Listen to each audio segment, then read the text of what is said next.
I'd like to take the minute to introduce myself. My name is actually Chris Mooneyham, A.K.A. Dog Boy, and originally I'm from the deep South states near Florida. Those states, they're quite different than some of these, but I'd like to start off by telling people my story, my life, and I hope it, well, no, I can't say that. I don't hope. I know it's actually going to help a lot of people in many different ways that I hope some of them give us the opportunity in the future to know and hear how it helped and encouraged them. I started off as a very young age, about 5 years old is one of my most vivid memories. I was in foster care. I had one brother that was by my side from the beginning of that time when I can remember that. Let's see, I think about 4 years until he ran away, and I was rescued by my grandparents, and I mean rescued. And it was a very scary but awesome time. I'll never forget it. Me and all the boys were in our dorm rooms. It was a foster place that had girls and boys.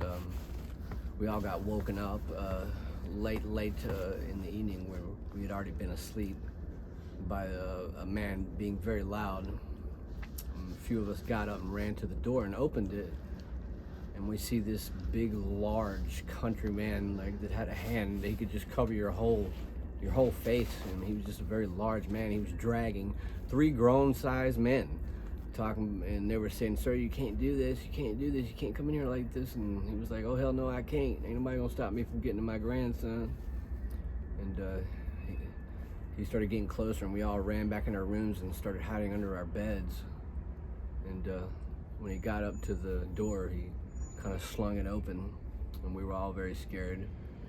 And I was one of 3 other people, I remember the boys, I don't remember their names, that actually peeked up from the bed, from under the bed, to see the man. And the moment he looked at me, he said the Lord's name in vain. It was the precise words, and he said, "Come to me, boy." And he was very excited. And the moment I touched that man, and he just grabbed me up, it was so wonderful, because I truly felt, for the first time at that time in my life, family and love. I could just feel it all inside. And from that day forward, that man and my grandmother started changing my life, started teaching me how to be a man and a young man, a responsible young man, a person who believes in, now I'll say it this way, I believe in God very adamantly. I know there's a lot to that.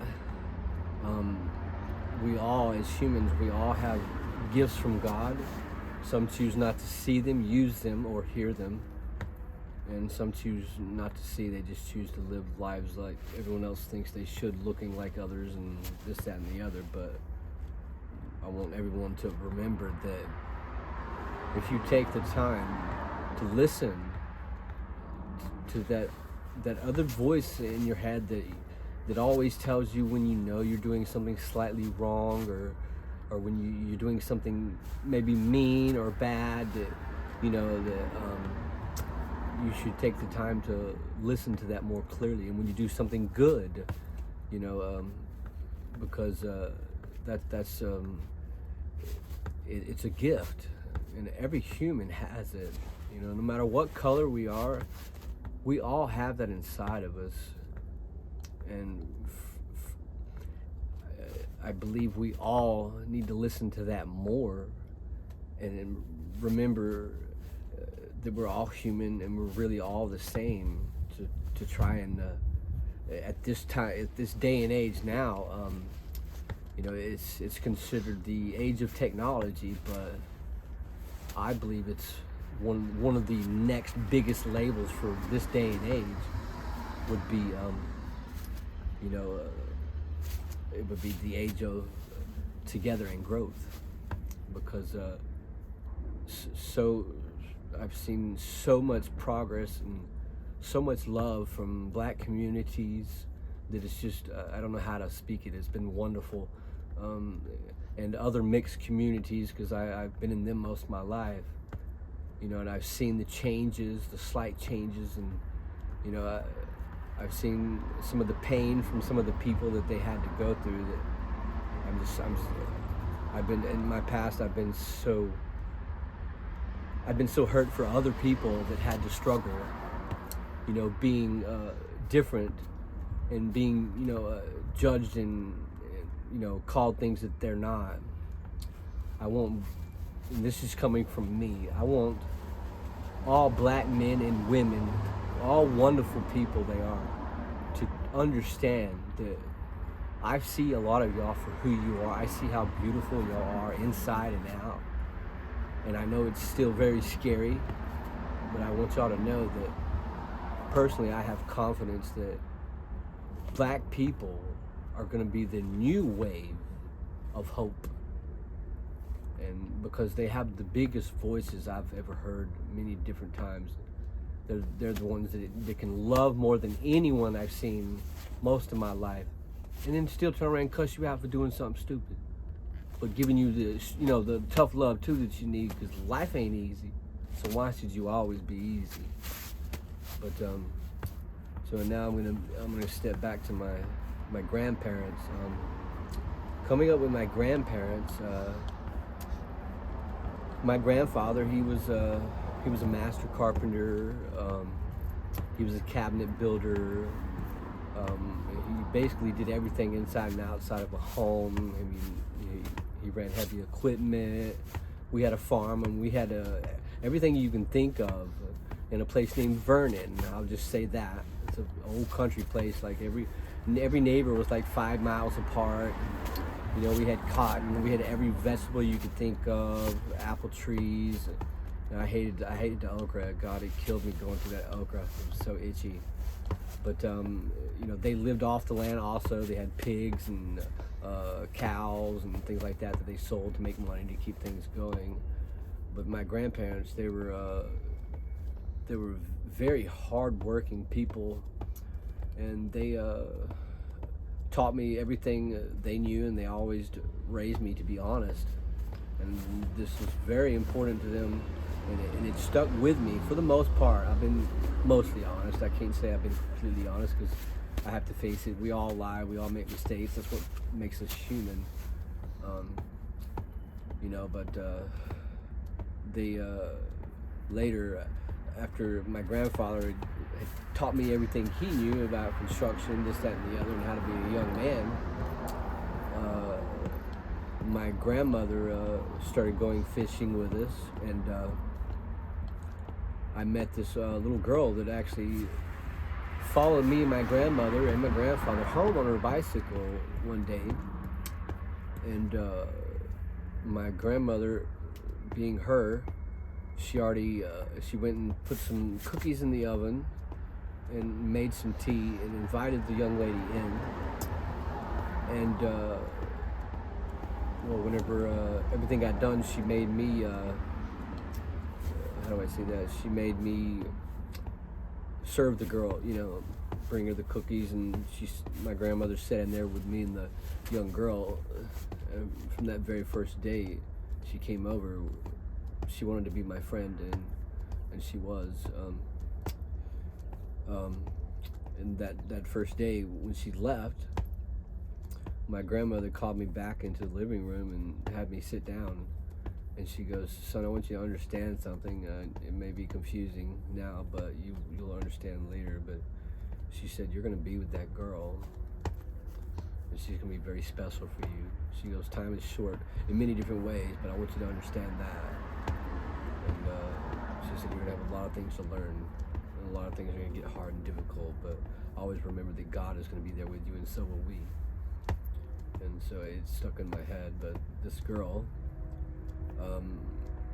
well, we were inseparable from the very first day. I remember whenever I turned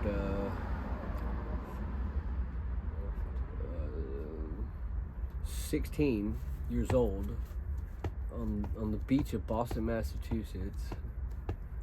We were at my grandparents had a cottage, in Boston. They had a wonderful. We was connected to the ocean basically, and it had just all these beautiful rocks and things. That was our backyard basically, and me and my girl was on the beach there, and she was just in no shirt, just panties, and we were young then, so it wasn't, for us it wasn't like that, it wasn't anything like that because of how me and her were both raised up, but I remember giving her a ring that day, asking her if she would marry me, and she accepted. And well, we her parents and my grandparents, they were worried, but they knew it was coming because of how we met so early and so young, and how we've always stayed together, and we were just always great together, really, really great together. We always compromised, never had a single argument, but we wound up getting married. I was a little over 18 years old when we finally got married, and me and her had a son at the age of me being 22 and her being 21.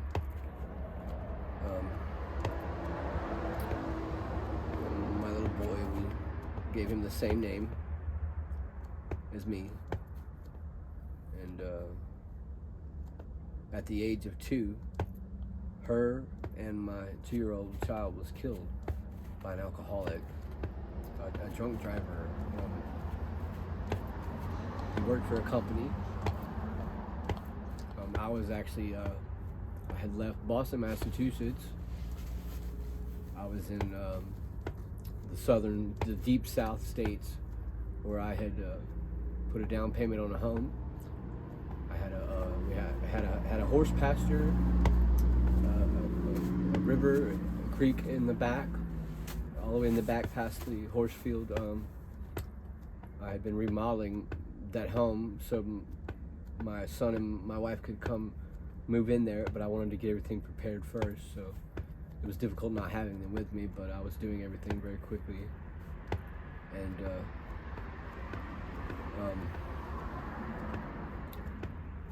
I remember the day I was told that my family was killed. I was working with a Christian man at the time. He was a very adamant Christian man. He was an electrician. He was a journeyman and all that. And that's, at that time in my life, I've been learning how to do that very well, because I wanted to know everything else that I didn't know. But even to this day, I don't know how he knew. But he's actually the one that came to me and told me my family had passed away, and that he was going to buy me a ticket to fly down and all that. And he did. So I went. At first, I had to go to a couple court dates where I was put in front of the man before I could ever even, before the plans were, finalized for the funeral. And this man,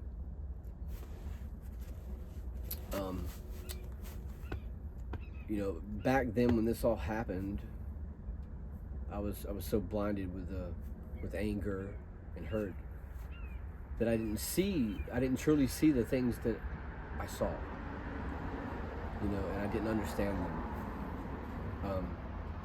But this man had also 6 kids of his own. 6 kids of his own, and he had only drank 3 beers. I found that out through the trial and all that. 3 beers. And ultimately, he was given life in prison for taking my son and my wife.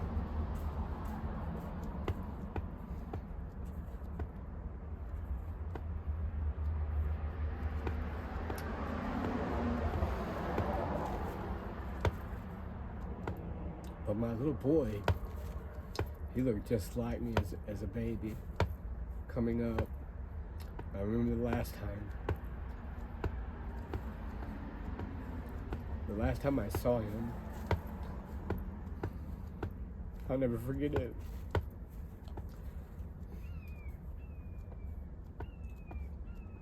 We were on the beach in Boston. He used to always love finding these rocks. You know, they're always so unique. He had this wonderful little gift of finding the prettiest little unique rocks you'd ever see. And that day on that beach, he found a whole lot of them.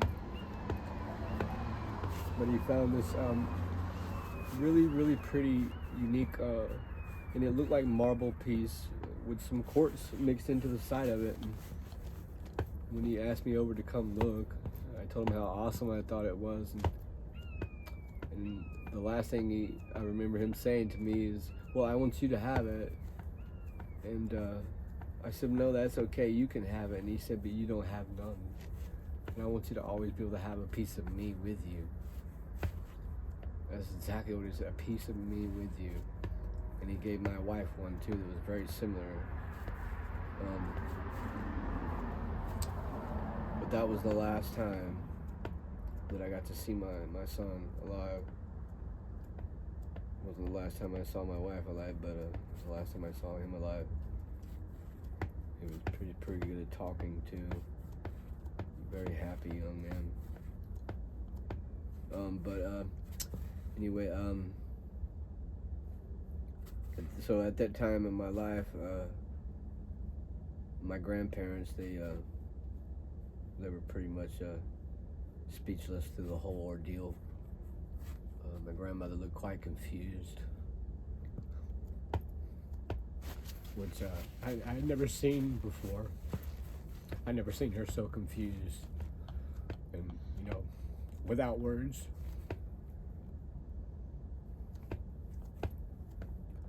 My grandfather, he had a lot to say to me here and there, you know, to try and keep my mind open, you know, and keep me from wanting to do bad things to myself or anything else.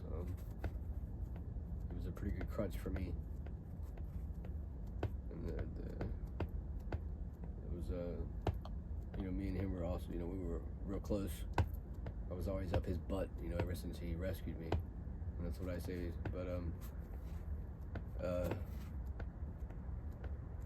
so after finding out, you know, some of the details of this man that it took my family,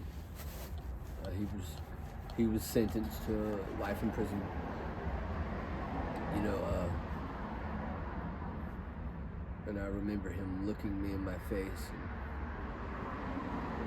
And he said, you know, at this point, I know I deserve it, and it's gonna be hard. But he really, I know he meant it. Then I didn't even think about it, but he looked at me and started crying, and he said, I want you to know, no matter what happens in our lives from this day forward, he said, I truly am more sorry than I know how to say in words that I took your family from you.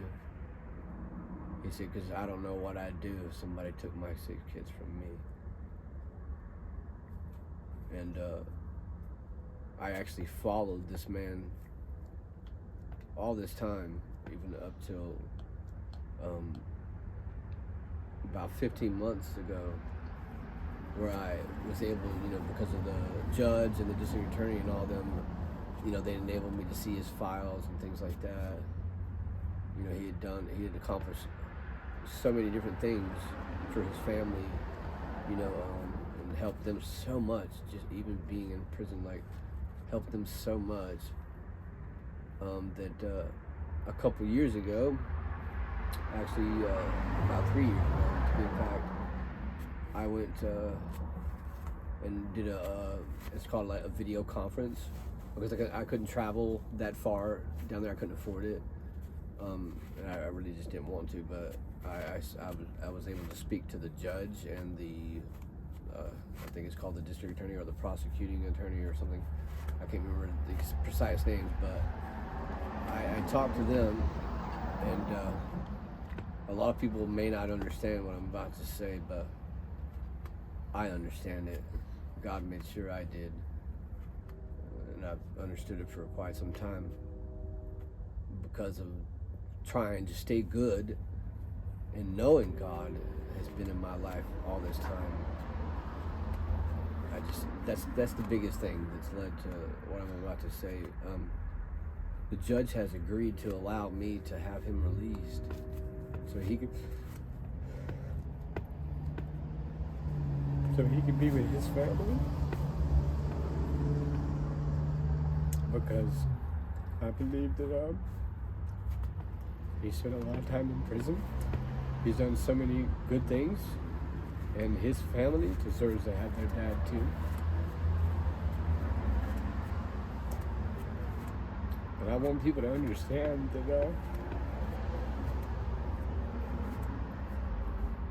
because a lot of people are not going to understand what I just said. They're not going to be able to comprehend it much at all, but they need to understand that everybody makes mistakes, and this man, he didn't murder my family. He just fucked up, that's all. He drank just a few beers. And someone else's originally was, from what he said, and I believe him, was the reason he initially swerved anyway, to keep from hurting someone else, and then before he realized everything had happened. He'd never had any wrecks or any incidences or violation to the company he was working for or anything. He was already doing pretty good at that point in his life anyway with 6 kids, but people have to understand that I wouldn't change what happened in my past for nothing in the world. Main reason is because of this. I'd have to replace all the good. And I've had, and this is even hard for me to say. I've had the wonderful, wonderful privilege of meeting so many wonderful people, and having so many different wonderful life moments that taught me so much and that made me feel so much inside that I couldn't change it. I couldn't, because I can't replace all the good things. I wouldn't replace the bad things for sure, because I'd have to replace the good. After this happened, when I went back to the Deep South, to that home that I had put all that money into, I was sitting in my living room, the 45 Desert Eagle that my grandfather had gave me, and I had been sitting on that couch with that gun and the bullets in front of me for 5 days. I didn't eat, I didn't drink. I was convincing myself to just kill myself, just end it. I couldn't take the pain of not having my baby and my wife. But on that 5th day, something bumped my leg inside my house, and I looked down, and it was this little American bulldog, about that big, that originally I got from my son.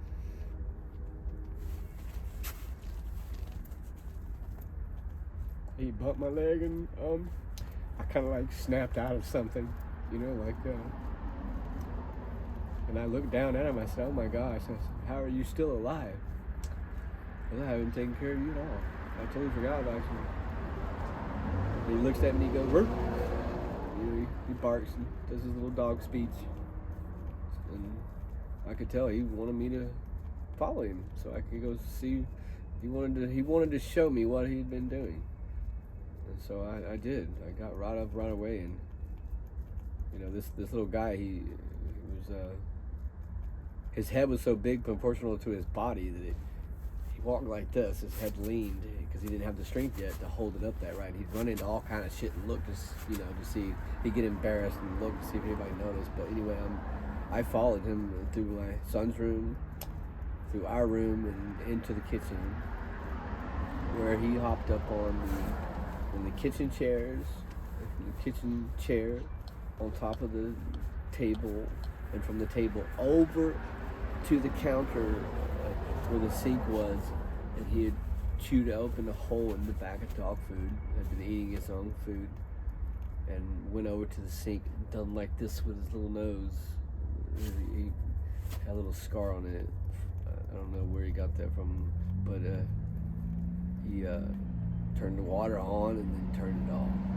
Got himself his own water. I mean, it was awesome. It was something else. I couldn't believe it.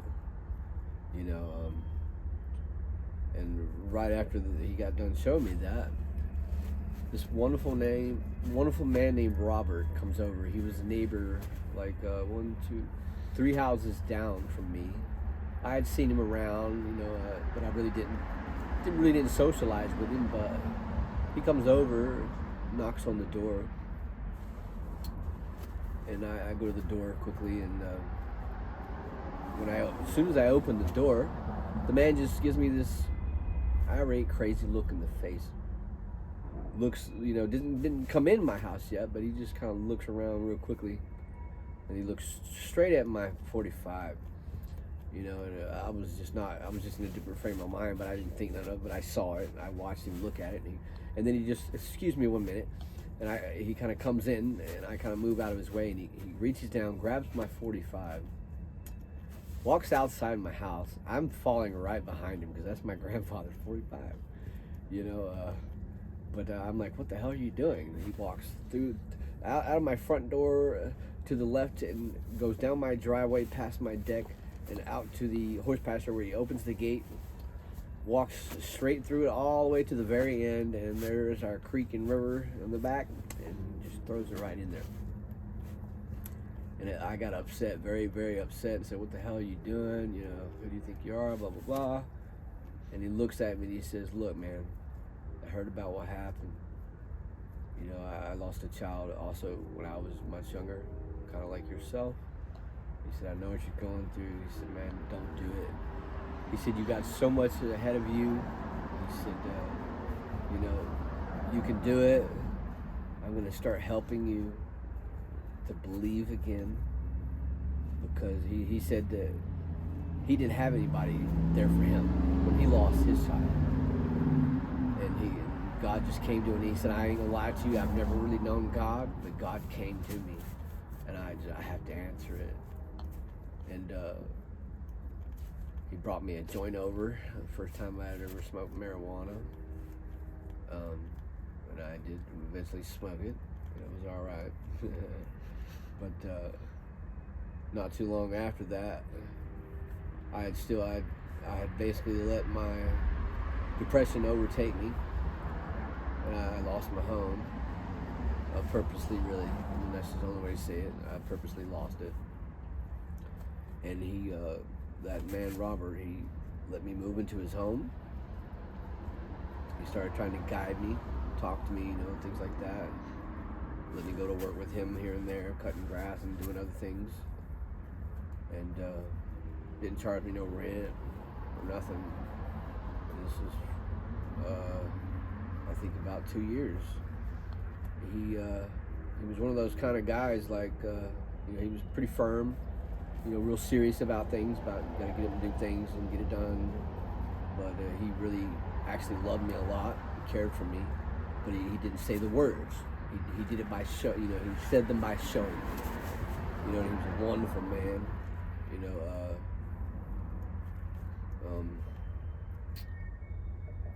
And when I was able to start actually, having more confidence in myself, I started going back to work not for myself. I started working for a welding company. It was a fabrication company. He started, complimenting me, and I was starting to feel better. in a different kind of mental way that I can't really explain yet. But right around that time, he was like, I'm proud of you. He said, you're taking the next steps. He goes, just remember to take it one day at a time. And he said, you got one special dog there too. He said, that dog's gonna be up your ass all your life until he's gone. I said, oh, well, I kind of know that. I can feel it. But there's something I want people to understand about this dog. His name is Max. And I know without question in my mind that God put Max in my life, obviously on purpose, for many different reasons that I'll explain later more in detail. But God knew that I was going to need strength from something, that only something else could give me. And without a doubt in my mind, the energy, and I don't know how to explain this other than how I'm going to try to do it, the energy of my child, my little boy, went into that dog. Some part of him went into that dog. God allowed that to happen, and I've seen it so many different times. I've felt it in my heart and my spirit. When I've talked to him many different times, you could just tell. I mean, in the future, I hope to get the opportunity to do just that, where y'all can meet Max and see what I'm talking about, to where when you see him and I talk to him and you see the way he reacts and how you can see how well he understands, y'all are gonna be amazed. Maybe in the future this gentleman allowed me to show some videos of some of Max's life. But anyway, right around that time when I started being able to do that again, Mr. Robert already knew something was wrong because he had been hiding his saliva in a napkin when he would cough. I felt it in my gut. Something's wrong. He's hiding something. But it turned out he had lung cancer. And whenever I started realizing it, probably 4 or 5 months, he went from getting up every day to make sure I was up, and to make sure we would do things together and make progress and try to heal and things like that. Every single day, being able to do it so easily, with confidence and motivating me so well, to just having no choice but to just lay it all the way down. Lay it down. He died very quickly from it. Very, very quickly. I couldn't even go to the funeral because I couldn't take it at the time.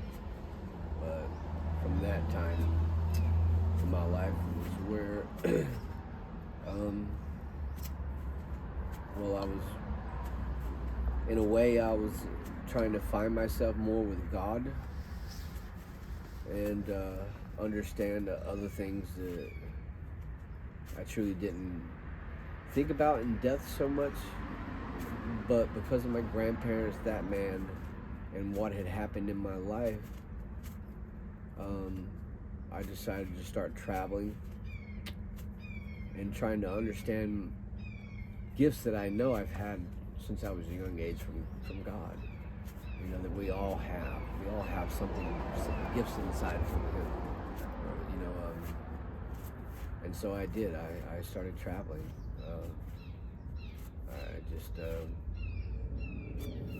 That was so long ago too.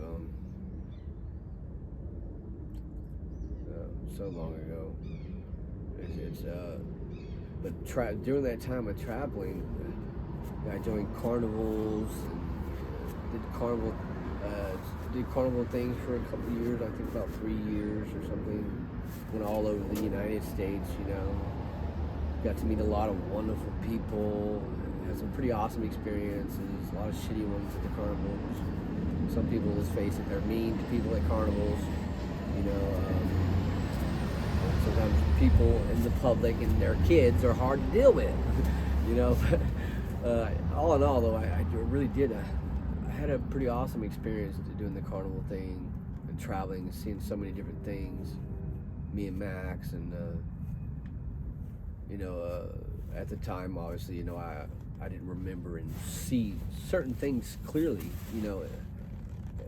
As we all, I think we all do when we get older, and when we get to know God even more and trust Him more. Mostly that's where it's at. The trust thing, believing in Him and trusting that He's got you. No matter what, He's got you. He's always showed me that He was there. I tried denying it a lot in my past and didn't see it for a while, and until I started. The way I can say it is until I finally started waking up and realizing it. And I got out of the carnivals, and I started working for myself again. I started buying tax properties, and things, and renting them out to people, and actually giving homes away to people that I know deserved it and needed help. Because it wasn't, a big financial loss for me to give away a home, because, some of these tax properties, there's some almost ready move-in homes that you can get for $3,000 and $5,000. You can put $1 down, and you got 6 months to pay them off. I mean, that's pretty wild. That's a good opportunity. And now they have these the mow-to-own law. I think they've adopted them in Illinois and Missouri both. If there's a property that's not maintained and you go to cutting the yard outside and maintaining the property, well, you have a very good chance of getting that property, as long as you do it for a certain amount of time, and you turn everything into the state where they see what you're doing. Because a lot of people don't understand, some of the things with the properties, all the red tags and things like that. I mean, our government wants people to succeed. They want communities to grow. Obviously some of the places have to be torn down, but people need to know more about these opportunities and be able to continue making their lives easier, because there's so many ways to do it. Some people I just can't believe don't even know about it. Some people struggling out here, even living on the streets, or barely even being able to afford to pay rent, and when they could be getting homes and meeting people like me that would do the work for a little bit of nothing, for only certain people, and I hate to say it like that, but for certain people that really need it, they really can't afford it. In my past and in the future, I know I'm going to do the same thing. I've helped many people on disability and other things, people that have a hard time, very cheaply, just for peace of mind and being able to help them help themselves and help others at the same time, because it encourages so many different people in so many different ways that it's really hard to say it. But anyway, sorry I got a little off track there, but I'm trying to think here. Let's see, 12 years ago. Okay, so, and 12 years ago from now, I was at another point in my life to where, I was a little upset. I wanted to start traveling again. I felt hurt by some of my family that I met throughout the other times. So I did just that. I started traveling again. And right before, let's see, I was in the Deep South. This was a time where I was making cabinets. I was learning how to do everything about cabinets, not more than my grandfather ever taught me, for sure. I left that. Right before I left that, I was hit by a woman on a bypass. In my truck, it was a 1981 Scottsdale. I'll never forget it because I had it so gorgeous. I had it redone. It was beautiful. Big tires, nice new motor, 4-barrel Holley carburetor. I would crank it. It would just sit there and whoop, whoop, whoop, whoop. It was really awesome. I was so proud of that truck. But a lady had T-boned me on a bypass and knocked me to a bypass below. and I woke up in the hospital where I had experienced nerve damage from my C1 to my C7 nerve. Had some neck damage and what they call a cerebral hemorrhage or something in the brain or something. I think that's what it's called. I'm not positive. I can't remember the exact name, but because there was a time that later I would forget a lot of this, but be reminded by my grandparents and my diary. But that was a time where I chose to go find my mother, but instead of finding my mother, my grandparents wanted me to come home for a while before I was to venture off on this new big adventure. And I did. I went home to them. And when I did, a man tried to kill me for $18 in my pocket. He shot me in my arm, right here under, it was almost in the chest, under the arm, beside the heart, and in my head, where I got a titanium surgical plate, and God decided that I would live. And I have to say, during that time, I was in a coma for like almost 2 years of my life. I was in a coma. And it was so surreal because so many people, I've watched, because of my experience, I've watched things about comas and other people and their experiences and things like that. Mine was so different. It was so different.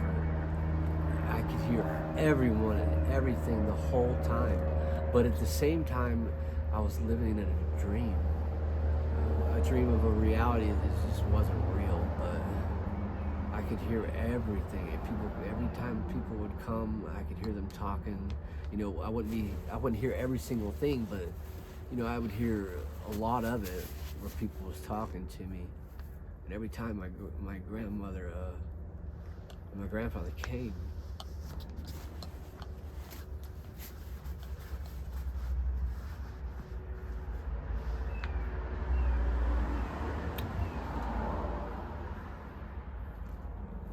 they would both cry. And I never heard them cry before. Never heard that. And then almost every time after they would cry, they would pray.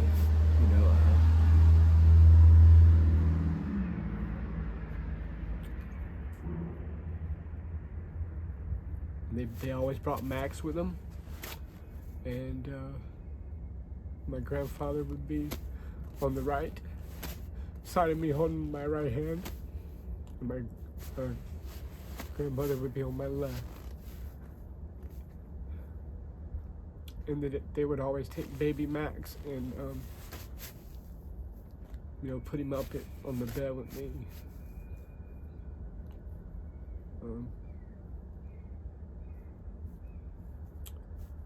Where I could feel Max's energy.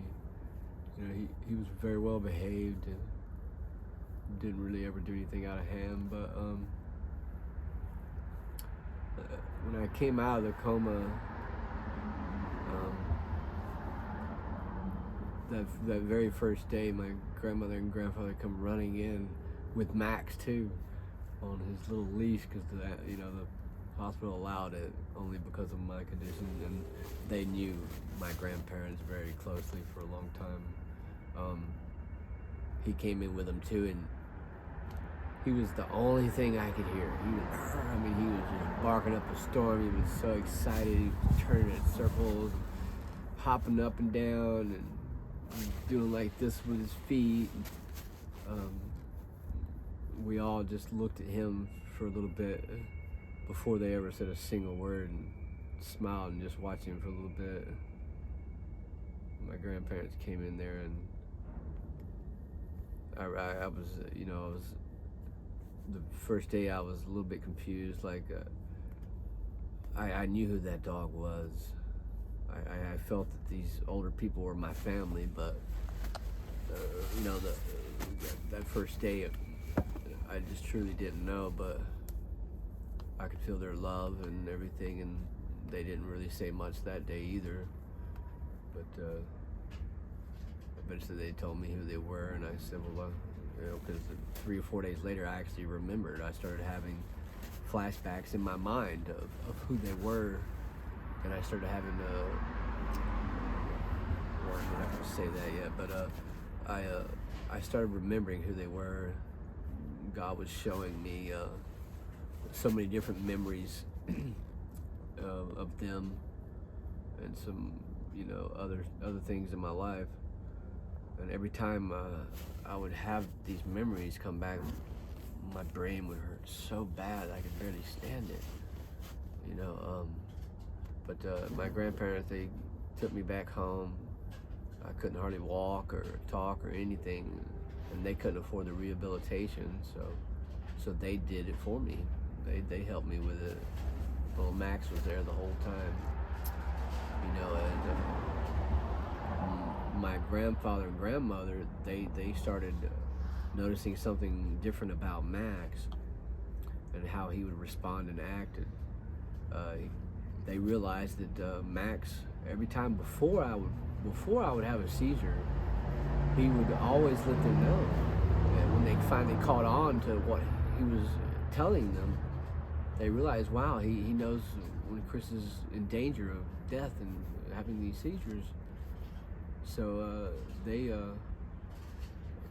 got in touch with some dog people that were down south, and got on some kind of a program, because they needed help paying, but they wanted to make Max my service dog, because they already knew he was my buddy. He was going to be there with me till the end, of his life anyway. And so they wound up being accepted by this program. I don't remember what it was called, but it helped to pay, like, I think half or something of the cost of having Max trained. He'd be trained in so many different ways, because at the time I wasn't really all there yet. I couldn't walk too good, I couldn't talk too good, but eventually here I am, like you see now. I got through a lot of it very well, I think. But my grandparents had succeeded. They had Max certified as my service dog. I guess I skipped the part about telling you I went to college, but they sent me back to college again. I remember sitting at the breakfast table where my grandmother gave me this really mean look and said, you got to go back to college, and it's non-refundable. So, I went back, and they actually already had everything planned for me. Had everything planned pretty well, I think. But one of the hardest things that I wound up doing in there was getting my master's in construction, architectural, master's in construction and architectural designing. That was something that I wanted to do. My grandfather wanted me to do also. And I still felt it inside. That was something that being shot didn't take away from me. I was still pretty good at things like that, but being shot,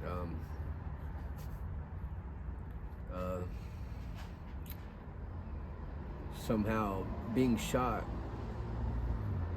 and this is gonna sound weird, but this is how it is for me. Being shot somehow made me miss and forget, totally, completely, younger parts of my life that I feel I should have remembered, and future parts of my life, to where, it's so hard to explain, but all these times that were missing, I know it in my heart that God was healing me on the inside and the outside, trying to help give me strength and focus to stay good, and true to other people, no matter what, because he knew that I was still going to have a lot more hard times to come. And I just know all these missing times in my mind, because of that, I was being healed. you know, and I'm so grateful for that.